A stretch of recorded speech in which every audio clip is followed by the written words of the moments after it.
Mira quién vino a visitar. Jorge Alemán. Te voy a presentar como un amigo, Jorge. Yo ya lo siento así. Psicoanalista, lacaniano, claro, escritor, intelectual y tantas otras cosas. Y ya digo, un amigo porque cuando estuve en Madrid fuiste uno de los mejores anfitriones que he tenido. Para mí uno de los mejores encuentros. Y seguiremos además anfitrionándonos mutuamente. ¿Cómo te trata Buenos Aires? Bueno, hay que dividir eso, Sí. ¿no? Está la escena terrible, Sí. el encuentro con lo siniestro que se puede producir en cualquier rincón. Ajá. Y luego esta es una ciudad muy bella. Sí. El encuentro Hay con lo gente- siniestro en la ciudad muy bella. El encuentro, claro, una ciudad muy bella y con todavía seres muy amables, Sí. que en Europa no es fácil de encontrar. Mira, vos notas como una diferencia eso como en el trato cotidiano Sí, callejero. hay una cotidianeidad, así como hay una cotidianeidad violentísima Sí. y desgarrada. Y por ejemplo, el otro día en un taxi le pedí por favor al tipo que no se bajara porque ya se quería pelear con el otro. Está eso. Sí. Pero después están de golpe pibes y pibas que te transmiten a la mañana cuando vas a tomar un café Sí. Algo lindo. algo vivo, claro. Sí. Y eso lo tiene Buenos Aires desde siempre, ¿no? Y Buenos Aires tiene la intensidad, creo que Argentina toda, de que estamos todo el tiempo hablando de política. ¿Vos te pasa eso también? ¿Que te das cuenta? Como más diferente a, bueno, vos vivís Y en claro, Europa, si en cada vez Madrid que hace vengo acá el muchos mundo años. desaparece. Sí, es que O sea, acá, o sea, es que acá ahora tengo que ponerme al día cuando llegue allá porque igual sigo cosas, porque leo Sí. mucha prensa internacional, pero un plus de goce que hay acá, de beneficio extraordinario, es que los pesares están todos aquí, Sí. Y sí. mientras el mundo está... Bueno, está loco el mundo todo igual, ¿no? Los pesares ya no son argentinos solamente, me parece. Porque déjame que empiece a citar tu libro. Vos viniste a presentar este libro, Sí, ¿no? sí, Eh, con vos. Bien, ¿conmigo lo vas a presentar? Bueno, Ah, esta, no, es en la esta primera, entrevista. esta es la primera, sí. Pensé que me habían sí. invitado a la presentación, pero en general decís. Sí. Se llama Punto de Emancipación, igual que tu programa Sí. de YouTube, Conversaciones frente a un horizonte postdemocrático, de Jorge Alemán y Papo Kling, Sí. los editores que está ahí afuera. Papo, lo queremos mucho también, un gran anfitrión, Papo.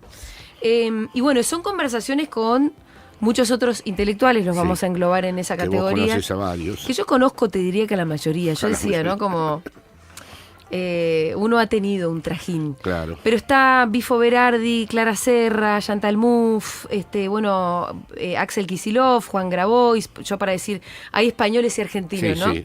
Daniel Santoro, Pablo Iglesias, etcétera, etcétera. Con todos he mantenido conversaciones a lo largo del tiempo, es decir, que no es que son entrevistas puntuales que fui a hacer, son personas con las que me trataba, con las que conversaba y surgió en algún momento hacer este Se diálogo. nota que hay te diría que es verdad, se nota que no es gente que conociste ahí en esa, Sí. en esa conversación que es la de grabada acá, Sí, claro.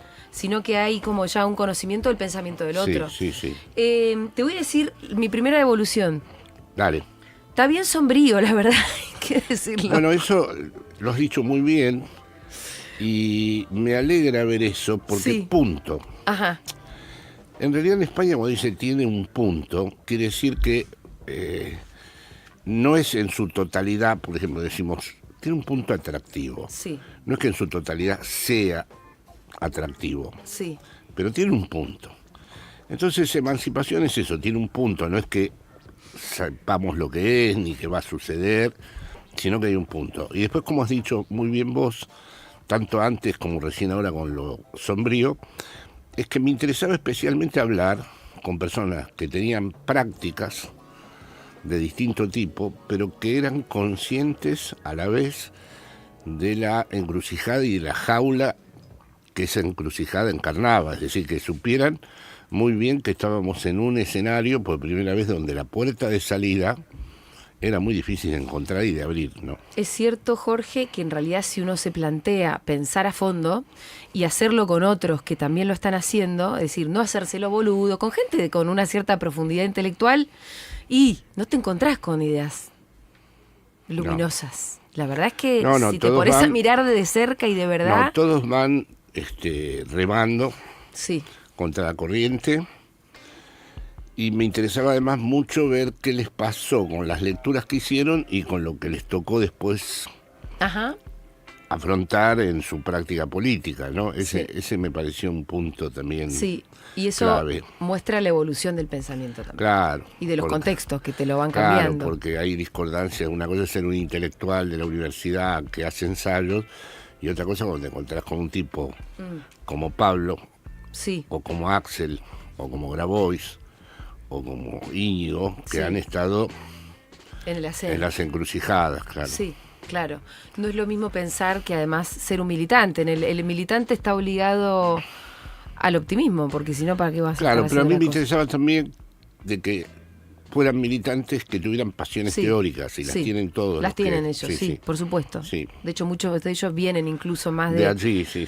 Escúchame, por ejemplo, entremos a las profundidades Dale. de las aguas oscuras. El texto bueno, no es un texto, en realidad la conversación con Bifo Berardi se titula El triunfo de Hitler. Y uno dice, a la mierda, ¿por dónde va a ir esto? Y te leo, por ejemplo, una de las cositas que estuve subrayando. Dice, a mí me parece que estamos descubriendo una cosa, desde el punto de vista histórico.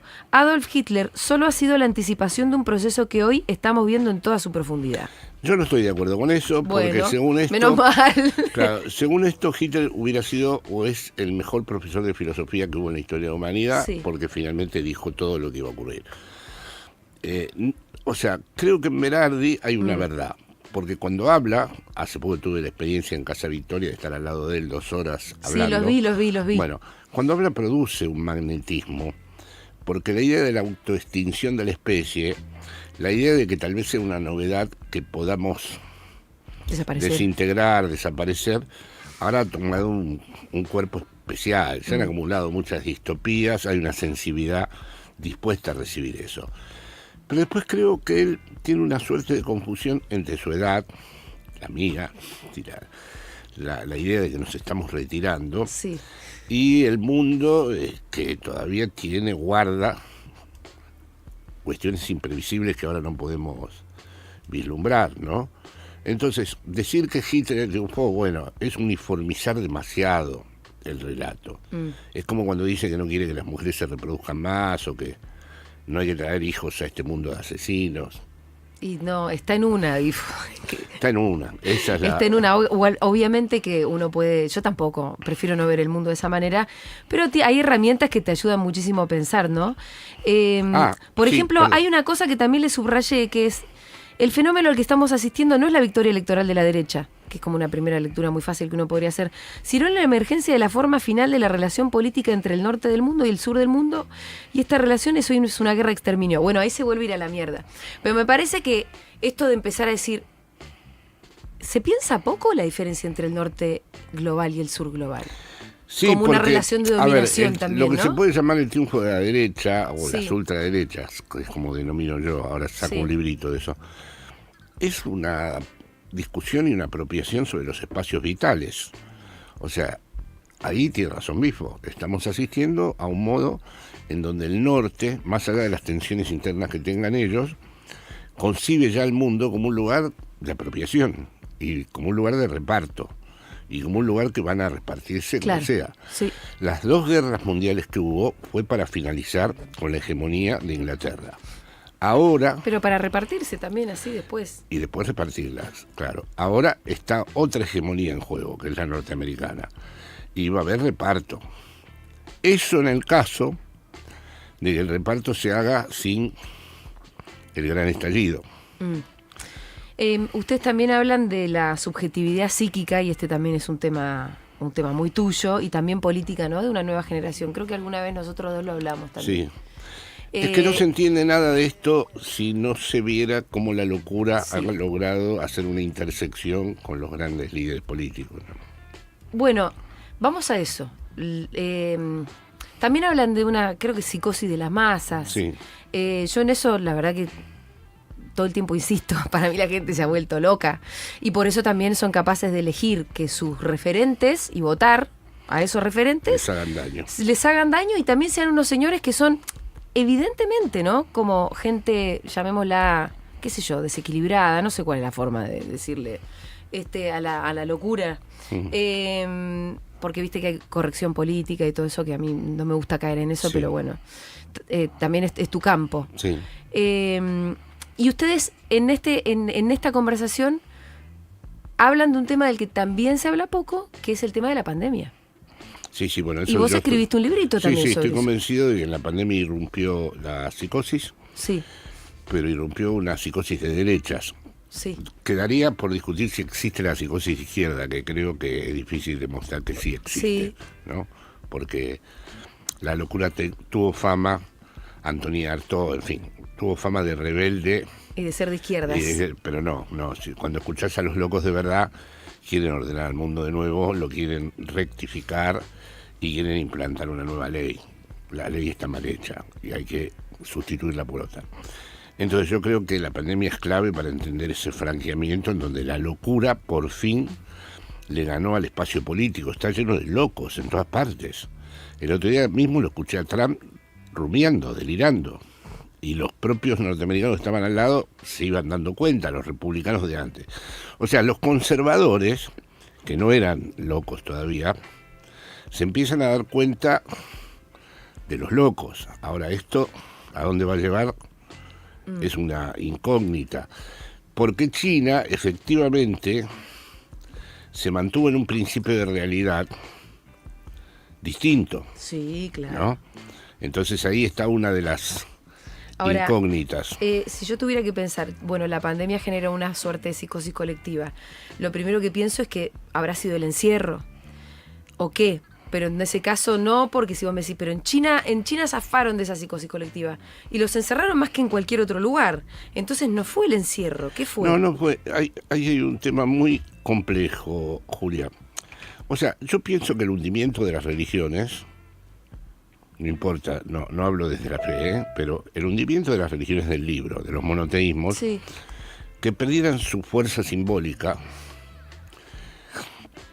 que se volviera nihilista la época, ha hecho algo peor que el encierro, que es que nada valga nada y que se pueda decir cualquier cosa ¿Tenemos que volver a la religión? y que a las que son históricas, no, por favor, no podemos volver. Ahora, no sé si nos sería interesante en la perspectiva esta del fin del mundo y la autoextinción, Sí. que surgiera algo Sí. con una fuerza poética y simbólica parecida a lo de la religión. Mirá, Una cosa de decir, bueno, el amor está presente en el mundo y los seres humanos son, como diría Kant, un final en sí mismo, no son un medio, ¿no? no sé, no leí tu conversación con Daniel Santoro, pero algo me dice que pudieron haber hablado de esto, ¿no? Porque alguna vez compartí una charla con él y Santoro está hablando de alguna manera. Santoro Él es más Cristianucci, ¿no? Fue monaguillo Sí. y creo. Pero su justificación se parece un poco como, necesitamos volver a tener algo en común. La Ilustración liquidó la idea, viste, opio de los pueblos, Sí. o ilusión en Freud. Bueno, hay muchos discursos que desde distintos lados desmontaron la idea religiosa, porque nos parecía a todos que era un obstáculo de prejuicios, de condena, y era así, ¿no? Sí. Pero no fueron siempre así desde el comienzo. Además, la religión te agregaba una cuota de culpa. Hay un libro de Silvia Bleichmar, viste, que se llama El pudor y la culpa. Sí. Que tiene una definición que es muy hermosa de lo importante que es el pudor y la culpa, Sí, porque sí. es el principio de sentirse responsable de los propios actos y, Es de los, no es lo responsable de mismo los otros. No es lo mismo la culpa de la responsabilidad, pero es el estadio previo. Claro. Es decir, la responsabilidad es ya una elaboración sobre la culpa. Y el pudor sí es muy importante, porque si hay algo que define esta época también es la pérdida del pudor. Total. El otro día en el programa de Fede Vázquez de los domingos a la mañana tuve una mesa como juvenil, no me acuerdo cuál era la pregunta de ese... ya sé, era ¿qué futuro? Era la pregunta que ordenaba un poco esa mesa. Sí. Y el eje de toda la conversación, a lo largo de 2 horas, de gente joven, porque ese era un poco el criterio, era la pérdida del pudor. Y fue bien interesante. Háblame más del pudor. Una de las cosas de la pérdida del pudor es esto de cómo se trata a los viejos, ¿eh? O sea, es evidente que en esto hay algo autobiográfico. Sí. Pero yo de joven me interesaban mucho los viejos. Total. Y me quedé horas hablando con viejos que me parecía que decían cosas conmovedoras o cosas que me impresionaban, me dejaban perplejo. Y ahora rápidamente tengo conversaciones con incluso amigos que me dicen, ¿qué edad tiene? ¿Qué edad? Como si verdaderamente hubiera un reloj. En eso veo una pérdida del pudor. Luego en la exhibición, en la manera en que la gente se vende, por ejemplo, el espectáculo de la oposición política argentina, o la supuesta oposición, cómo la gente puede venderse, cómo la gente puede verdaderamente que todo el mundo sepa que ha sido negociado, cómo la política se ha vuelto una negociación de seres humanos al por mayor, ¿no? ¿Cómo me dijiste, perdón? Una negociación de seres humanos al por mayor. ¿La política? Sí. ¿Qué sería eso? Bueno, un representante de toda una corriente que de golpe avala, es decir, cómo hemos llegado hasta aquí, ¿no? Es decir, cómo es que se pudo establecer esto que es lo que nos gobierna y ha sido apoyado, ¿no? Aunque ahora está empezando a aparecer de nuevo la oposición, ¿no? Sí, pareciera. El Congreso ya dio algunas señales, la opinión pública también pareciera que empieza a volver la cordura, el ¿viste? pudor también, porque Sí. si fuera cierto que aquí existe la ultraderecha, ese goce de las internas es impudoroso. No se lo Sí. tendrían que permitir. Sí. Se tendría que velar. Es impudoroso, es buena la palabra también. También hay una pérdida de pudor, me parece a mí, con las redes sociales, ¿viste?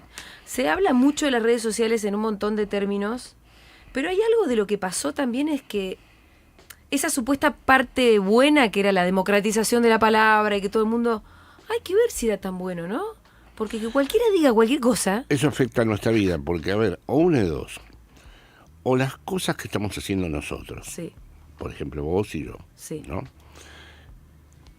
Tienen sentido porque traen a la memoria, al recuerdo, ciertos legados, o forman parte del automatismo general del bla, bla, bla, bla, bla, que al final es un goce de levantar las barreras del pudor y de insultar a todo el mundo. O sea, las redes que son, lo que usamos nosotros, es una mezcla, indudablemente, pero no somos ajenos a este problema. No, claro, nosotros estamos ahora mismo estamos saliendo por YouTube. Claro. De acá vamos a tener que elegir un corte de esta conversación, que va a ser un corte que no le va a hacer justicia además, porque la conversación va a haber sido buena en toda su extensión. Gracias, pero sí, y tal vez se va a viralizar cuanto más boludo sea el corte. Sí, es así. Exactamente. Y después al lado nuestro, todos los super boludos que haya, nos van a ganar en visualización. Nos van a pasar por arriba. Sí.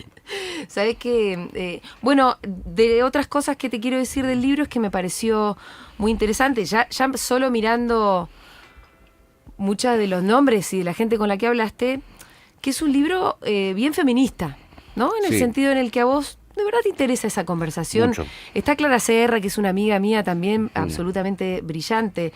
Elizabeth Duval, Sí. bueno, ella es travesti o trans, no sé cómo se dice allá. Es trans. Después, ¿quién más está? Bueno, pero la conversación está permanentemente, ¿no? La pregunta sí, entre... ahí era fundamental. Sí. Chantal también es feminista. Chantal también es feminista. Lo que no me acordaba es si con ellas lo habían hablado, pero creo que sí. Sí. Y la pregunta genérica sería ¿qué tiene el feminismo para decir ahora? ¿No? Ahora, ¿Cuál es la relación? Todo es un terreno complicado, Sí. pero, a ver, no más complicado que lo que le pasó a la izquierda. La izquierda también se cerró sobre sí misma, y una vez que se cerró sobre sí misma hizo un montón de tonterías. Qué sé yo, en este país corrimos a los huevazos a Borges de la facultad, porque era de derecha, o sea que...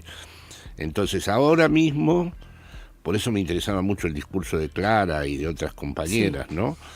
Que tratan de, Chantal también, de buscar las articulaciones del feminismo. El feminismo tendría que haber aportado a la política, que no quería saber nada ni del deseo, ni de la subjetividad, ni de cómo estamos desgarrados, ni de...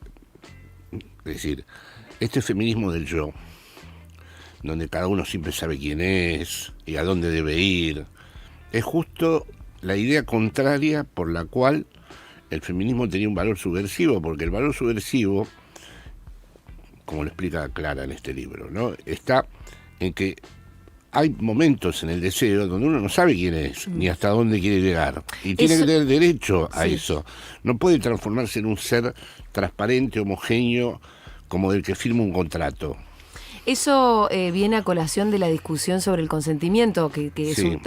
algo que Clara trabajó muchísimo, Sí, ¿no? sí.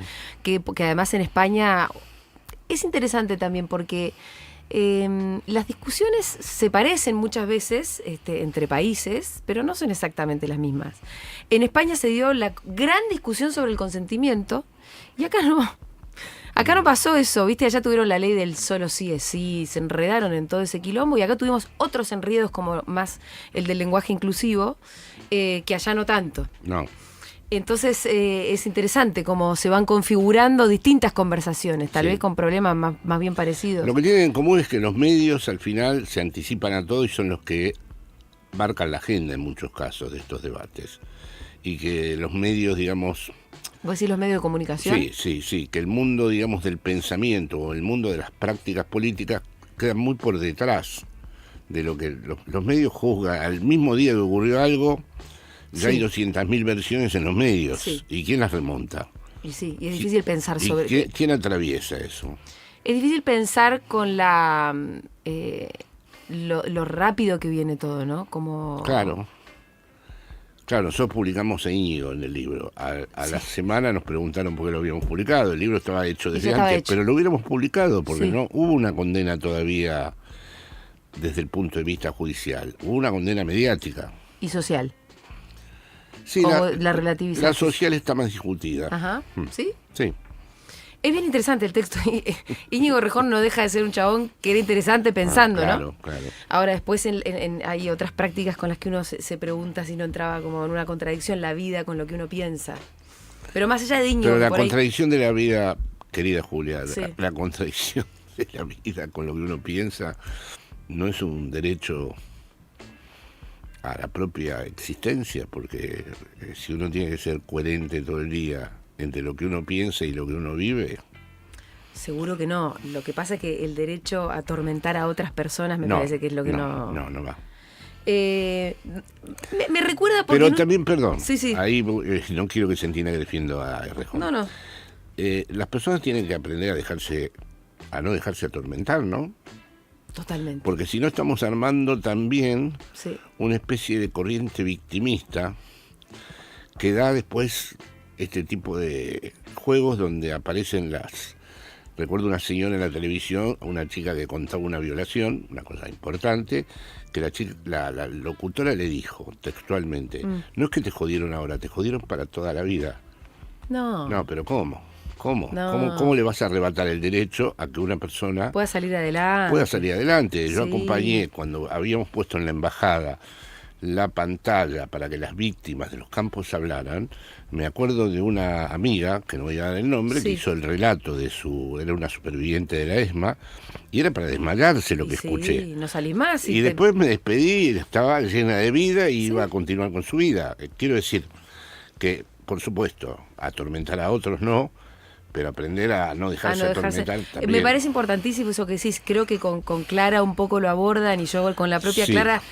Y es algo que digo bastante y hay mucha gente que a veces hasta se ofende, pero es la necesidad de salir de la victimización porque asumir que una tiene una propia agencia en algún momento. Vos podés decidir algo sobre una relación de mierda que estás teniendo. Eso Bueno, es lo que le amiga, falta a salí. Berardi. Eso le falta a Berardi. Ajá.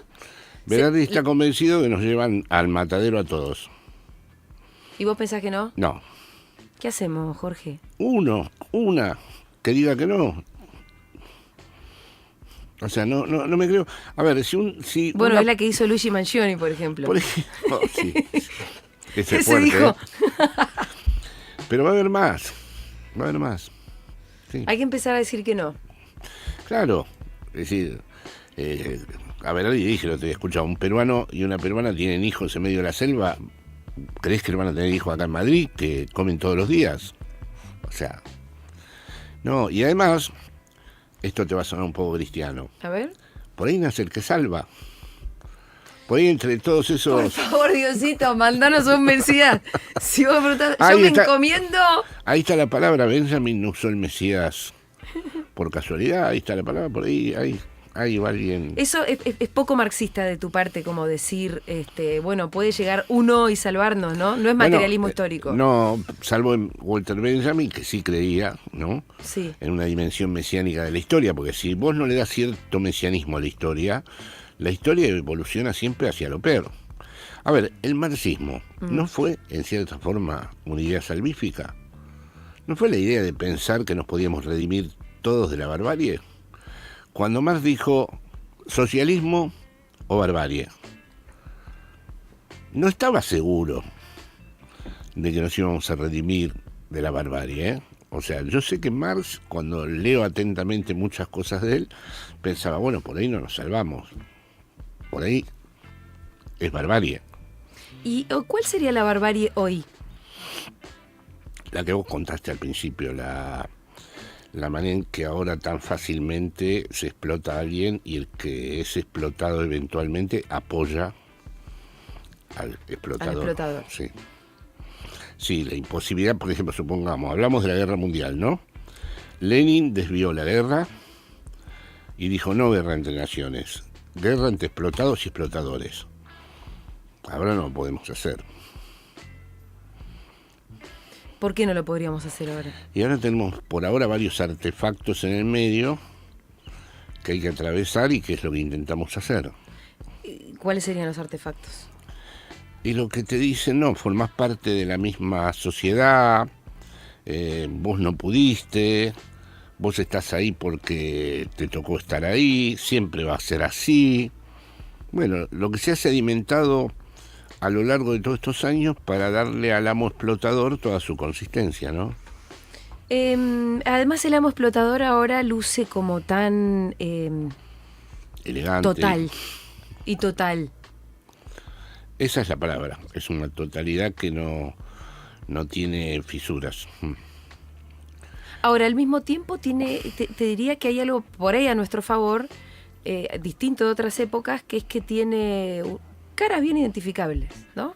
Como ahora vemos Elon Musk, los señores estos de Silicon Valley, son realmente dueños de las grandes plataformas de debate, donde estamos todos ahí, y empieza a haber un diagnóstico. Vos, que me imagino que estás leyendo cosas, bueno, este propio claro, ahí libro, en todo caso la pregunta era, el explotador quería que el mundo continuara para seguir explotando. Estos se fueron a la mierda. Se fueron al carajo, estos están atravesados por pulsiones donde no les parece importar mucho el fin del mundo y se han engañado de modo pueril, porque son todos lectores de libros de ciencia ficción, de que se van a salvar yéndose a otro planeta o cosas por el estilo. Esto empezó a ser como de un infantilismo cruel. El otro día, ¿quién fue que me dijo acá en una... que esto, ¿no? Que no me acuerdo, a ver si Luz se acuerda. Sí, esto mismo que a mí me llamó bastante la atención, como que todas las lecturas de Elon... Claro, yo lo entrevisté al pibe argentino que vive en Nueva York, ahora no me acuerdo su nombre, qué barbaridad. Sí. Ese pibe hizo un estudio muy serio, eran unos nerds cuando eran adolescentes, sí, que se dedicaban a leer ciencia ficción y han llegado a delirio. Y ahora quieren ir a Marte.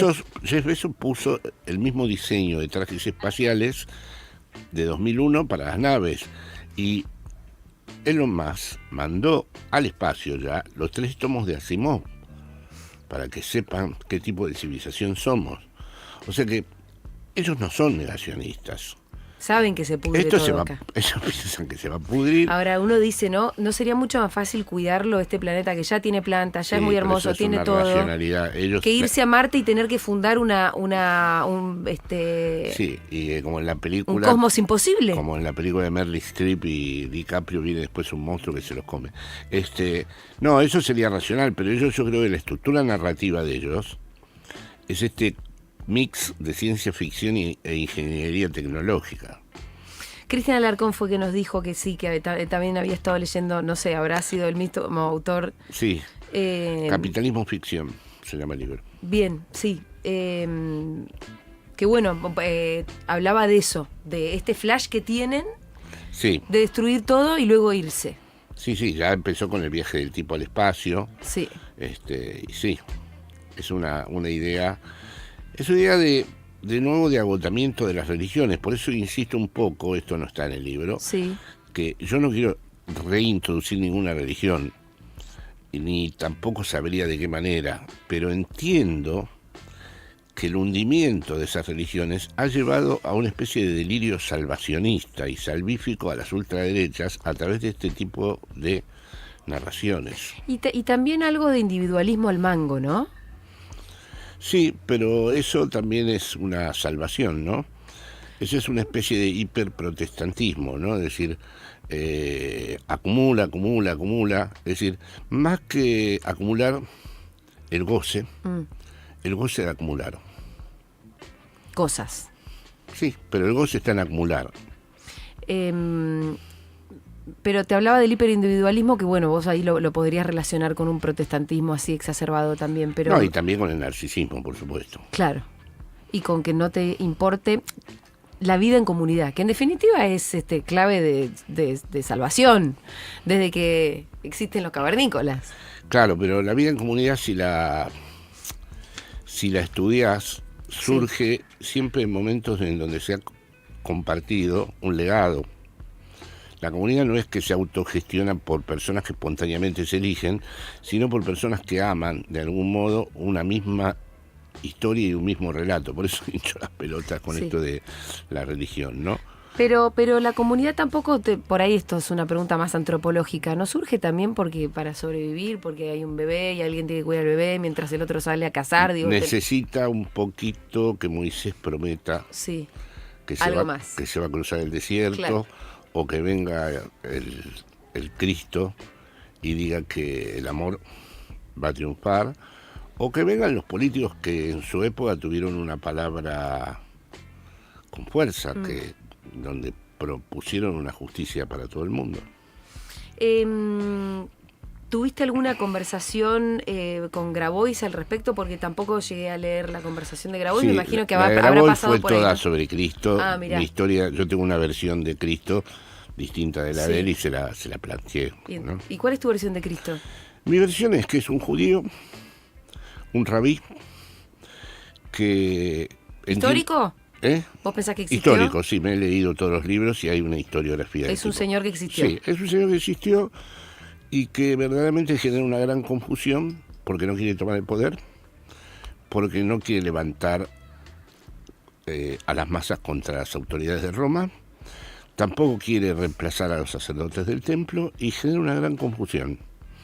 Y Pilatos no sabe verdaderamente qué hacer, tiene miedo que Tiberio desde Roma lo castigue, y el tipo sigue en la suya de que no es de este mundo y que el tipo de amor que él quiere introducir no tiene nada que ver con la lucha por el poder. Pero él introduce un tipo de amor. Sí, un amor sin objeto. Viene, un amor muy sí, nuevo.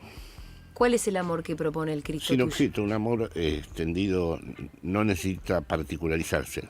No a otra persona, claro, sino un amor... a la comunidad. A la comunidad. Sí. Es muy linda. ¿Y en eso no se parece al Cristo de Grabois? Bueno, yo tengo una diferencia. ¿Cuál es la diferencia? Para mí, lo que lo define a Cristo no es que resucitó, sino que no es matable del todo.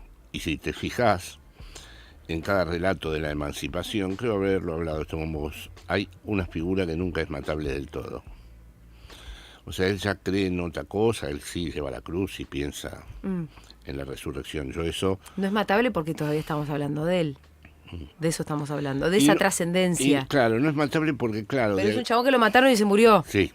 Y Juan de verdad piensa que luego resucitó y toda esa historia. Sí, Juan está más cerca de eso. Bueno, de un cristiano típico, ¿no? Sí, no, yo pienso, dentro de mi ateísmo cristiano, que... me gusta el ateísmo cristiano, te lo voy a robar. Claro, encantado. Dentro de mi ateísmo... Tenemos que fundar esa religión. Sí, eso. En mi ateísmo cristiano, porque a mí no me interesan las cuestiones normativas ni prescriptivas del cristianismo, está la idea de una resistencia, no toda, femenina casi, es decir, sangrar eternamente, pero no morir nunca. Bueno, fundemos esa religión. A ver. Estaba pensando también, hablando un poco de todo esto, que con Chantal hablaste del papel de los afectos en la política. Sí. Ahí hay algo también interesante, ¿no? Sí, ahí yo creo que tanto Ernesto como Chantal tendrían que haber avanzado un poco más con el psicoanálisis, porque es verdad que son los afectos, pero ¿qué tipo de afectos? Porque el afecto fundamental que hubo en este episodio en el que estamos inmersos fue el del narcisismo, pero bajo una forma nueva que es algo que creo que he hablado con vos, que es, bueno, mira, yo puedo destruirte, y si para destruirte me tengo que destruir a mí mismo, lo hago. Y ese afecto está en juego en la escena mundial. Yo hay veces que pienso, estos tipos no sé si van a reparar de que ellos mismos caen Sí. en la volteada. Si no les ha llegado el momento en donde, mira, apretamos los botones Y que se vaya toda la y mierda. que se vaya así. Como si hubiera algo que los sobrepasa, como si hubiera algo en el ser humano afectivo. ¿Es afectivo eso? Porque yo estaba pensando en otros afectos, unos más positivos. No, pero claro, pero no, la economía libidinal de Freud, el afecto no es solo positivo. Freud piensa que el afecto es ambivalente. Dice, odio con los extraños, ambivalencia con los seres queridos. Ajá. Y la única duda que tiene es si uno tiene ambivalencia con los hijos. O sea, pero en general te rige la ambivalencia, incluso con el hombre que amás o Sí. con la mujer que amás. O sea, no está nunca del todo agotado el afecto ahí. ¿Y cómo podrían jugar los afectos en la política? Pero no sigamos hablando de los oligarcas y su locura.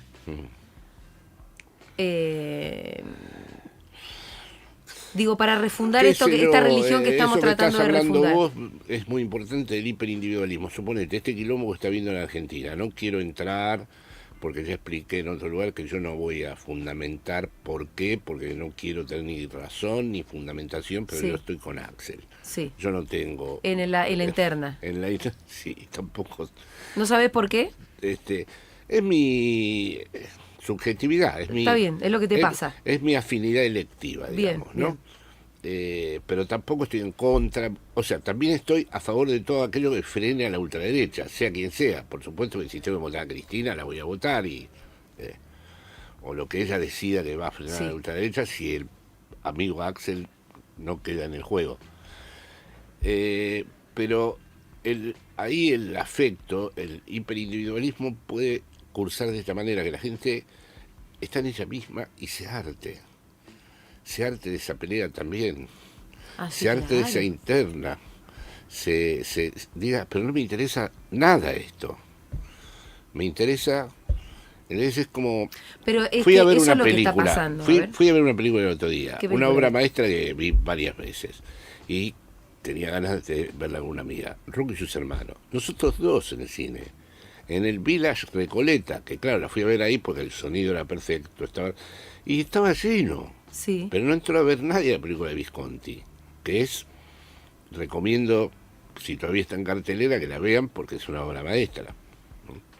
Entonces, ahí hay todo un tema, ¿no? De que cuáles son las cosas, como dijiste vos al principio, cuanto más boluda es la película, cuanto más Sí, seguro que la sala de al lado tenía Rápido y Furioso 55 y estaba llena. Estaba llena porque la gente se identifica y la identificación hace masa, no hace pueblo, y tampoco hace comunidad la identificación. Esas identificaciones van y vienen, ¿no?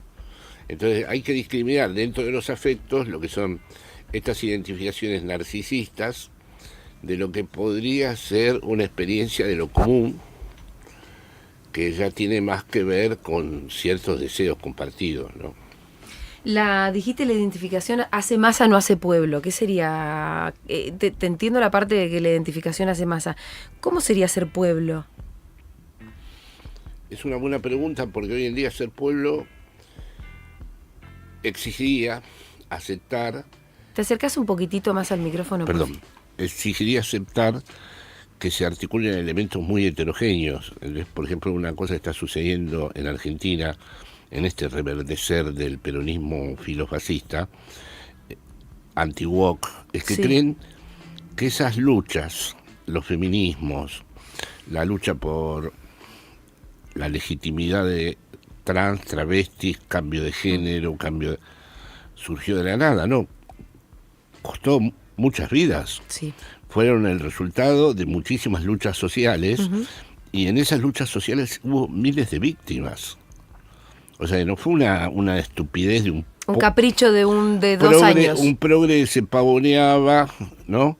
Un progre absurdo socialdemócrata que se pavoneaba y que se le ocurrió apoyar esto. No, esto está en el interior de la justicia nacional y popular. No está en el exterior. Si hubo una virtud en el kirchnerismo fue precisamente incorporar esto, ¿no?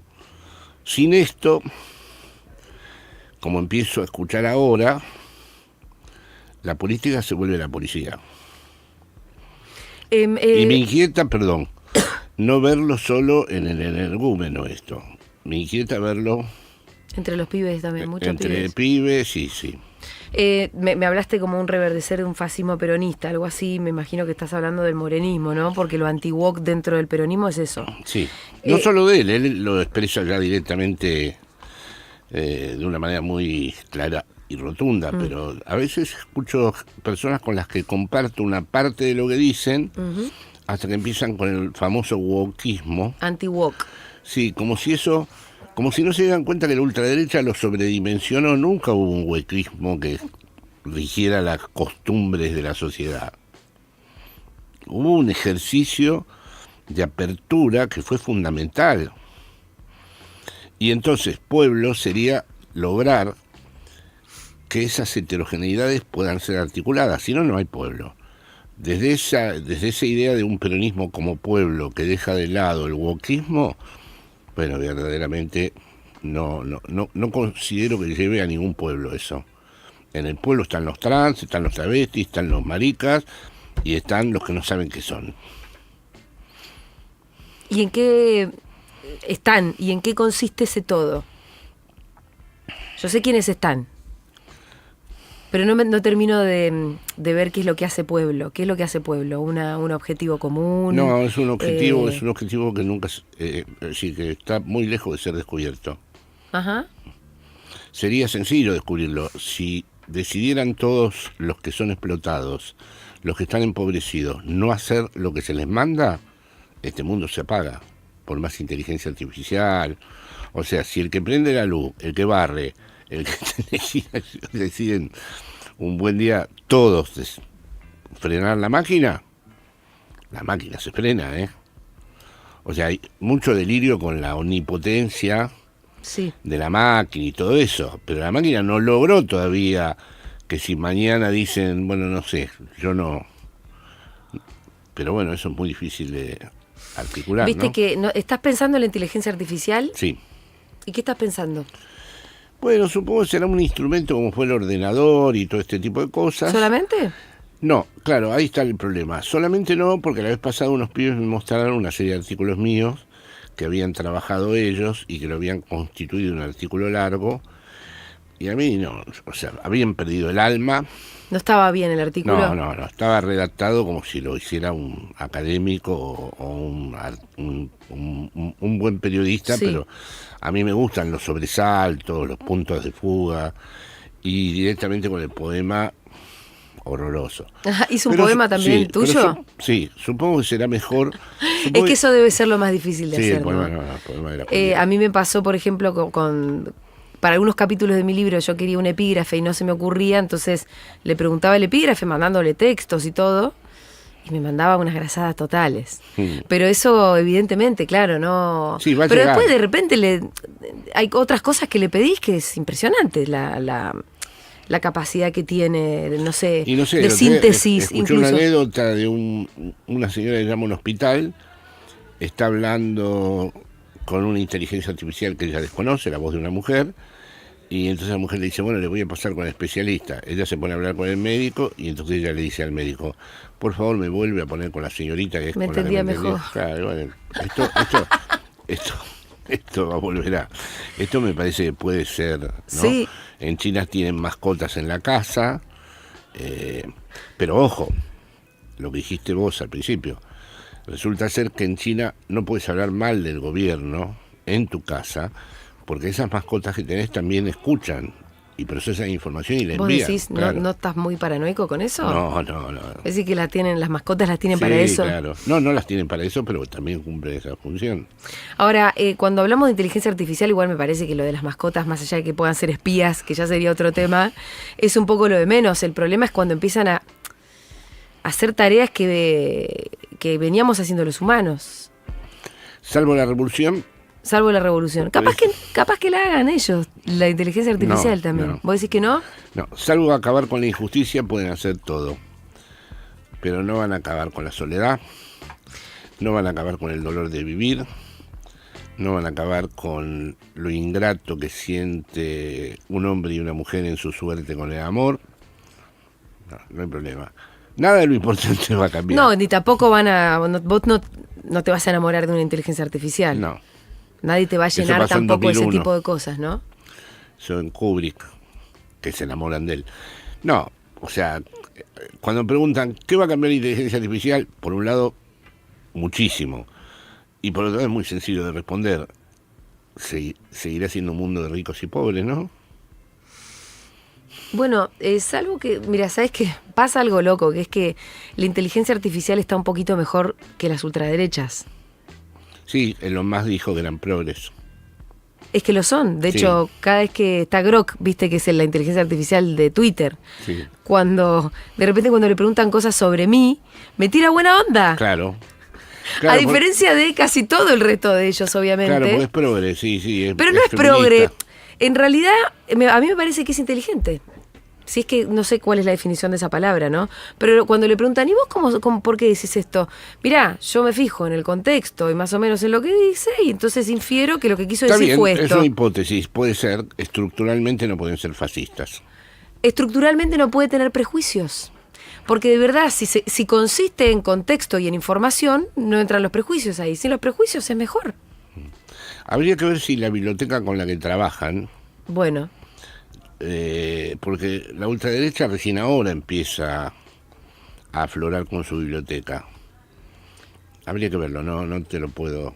la biblioteca universal, si se quiere, sí. todavía es más... Y sí, porque, a ver, Mi Lucha, o sea, y las obras de Mussolini y sus artículos, Franco directamente no tiene ningún texto escrito. sí, que la intelectualidad en general...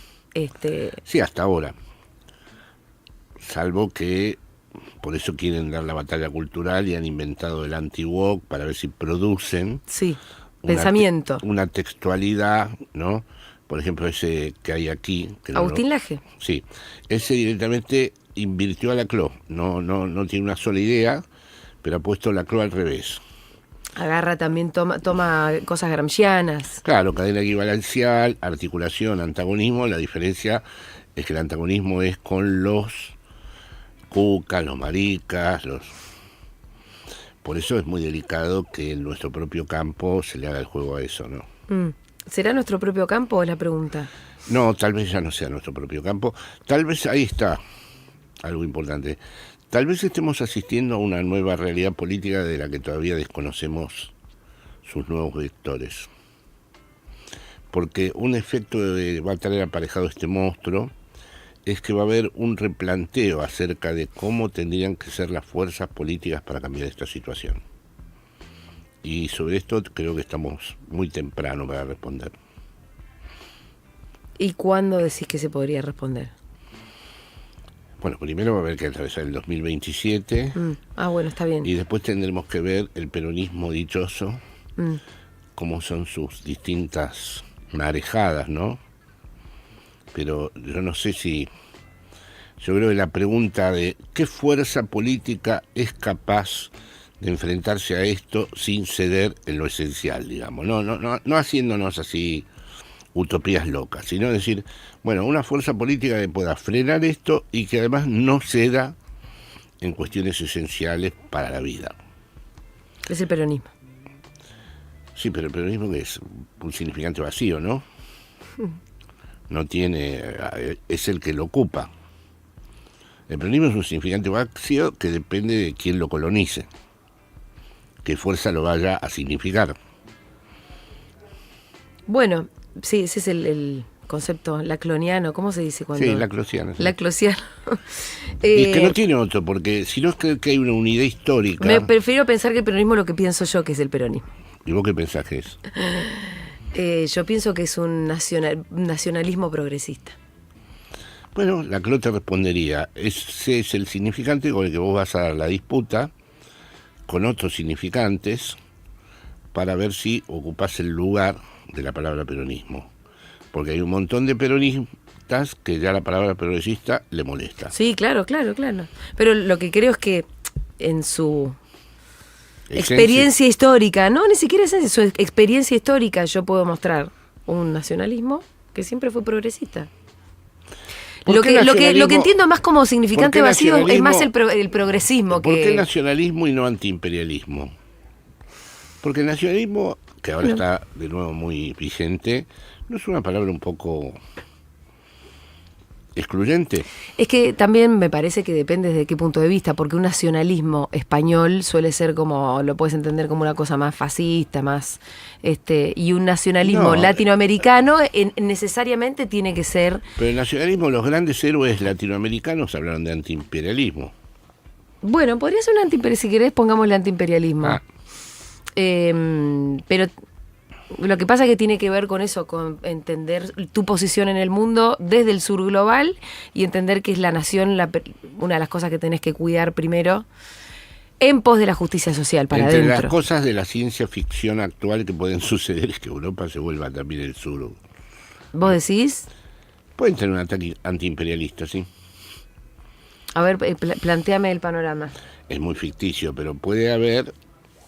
Es decir, la ultraderecha avanza apoyando a Estados Unidos e Israel. Pero hay un montón de conservadores de derecha que no les hace ninguna gracia. Que piensan en Churchill, que piensan en Eisenhower, que piensan en Roosevelt, que piensan en De Gaulle. Y dicen, ¿y esto qué es? Esta entrega de Europa a estos Estados Unidos. Entonces habrá que ver. Y no sé, dentro de esto que te estoy diciendo, que es absolutamente, como diríamos, del orden de la ciencia ficción, no sé si no se van a acercar a China. No sé si en el límite, depende de qué europeos gobiernen, no sé si los europeos nos van a decir, porque ojo que hay un antiamericanismo en Europa también, ¿eh? Y ahora están siendo muy agredidos. Sí, pero además siempre en su cultura subyacente hubo un antiamericanismo. El europeo no siente eso como... Bueno, a mí ya, por ejemplo, me causa mucha gracia que en España, por ejemplo, las películas las traducen todas, no las ven en inglés. Eso ya es una distancia con... Por ahí ven las películas... Yo las veo en inglés, pues voy a los cines Y porque sos sargento. Sí. Nada, y además porque los cinéfilos van a los cines de... Bueno, la gente común en España ve las películas en español. Y la comida que comen es la española. Sí. Bien, se nos terminó el tiempo, Jorge. Te agradezco un montón que hayas venido. No, yo te agradezco infinitamente. ¿Este libro se puede conseguir en todas las librerías? Sí, ya llega ahora. Punto de emancipación, conversaciones frente a un horizonte postdemocrático. Está muy interesante, está recontra entretenido y obviamente con un montón de claves como para que pensemos en este presente. Así que, ¿hay alguna fecha donde lo vayan a presentar en algún lugar físicamente? No, porque no estamos haciendo esto y te agradecemos precisamente por eso esta posibilidad que nos diste. Bien, ¿la pasaste bien? Muy bien. Gracias por haber venido. Jorge Alemán estuvo en Mirá quién vino. Paulita Artiuk